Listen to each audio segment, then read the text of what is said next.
আওয়ামী লীগ বুঝি না, বিএনপি বুঝি না, জাতীয় পার্টি বুঝি না, জামাত বুঝি না।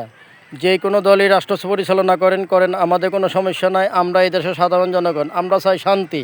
আমরা এই দেশে মারামারি, কাটাকাটি, হানাহানি, লুটতরাজ, অন্যায়, অত্যাচার, জুলুম, তারপরে আপনার চাঁদাবাজি, দখলদারিত্ব, এগুলো আমরা চাই না। আমরা চাই আমাদের আগামী জাতি, যে প্রজন্ম, আমাদের শিশুরা জন্ম হইতেছে বা বর্তমান 10, 12, 15, 20 বছরের মধ্যে আছে, তারা যেন আমাদের থেকে ভালোবাসা পায়। আমরা যেন তাদেরকে, আগামী প্রজন্মকে আমরা ভালো ভালো জিনিস উপহার দিতে পারি। আমরা কাটাকাটি, মারামারি, হানাহানি চাই না। আমরা এসব লুটতরাজ চাই না। আমরা এসব চাঁদাবাজি চাই না। আমরা এসব দখলদারিত্ব চাই না। আমরা নির্বাচন আসলো অমুক দল অমুকের সাথে মারামারি, অমুক দল অমুকের সাথে মারামারি, শেষ পর্যন্ত পাটা পুতা মরিচুদ্ধ পাটা পুতা ঘষাঘষি মরিচুদ্ধ বসায়। আমরা চাই না আমাদের জনগণের দফাশায় জায়গা। আমাদের দেশে আমরা কোনো উশৃঙ্খল চাই না।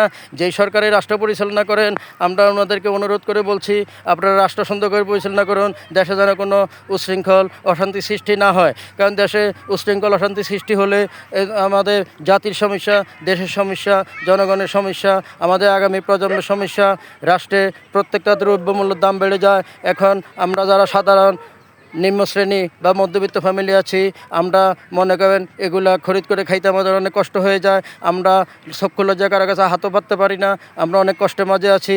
তদ্রূপ আমরা এই দেশে শান্তি চাই। আমরা দেশের জনগণ, রাষ্ট্রের মালিক জনগণ। এই জনগণ, রাষ্ট্রের শান্তি চাই।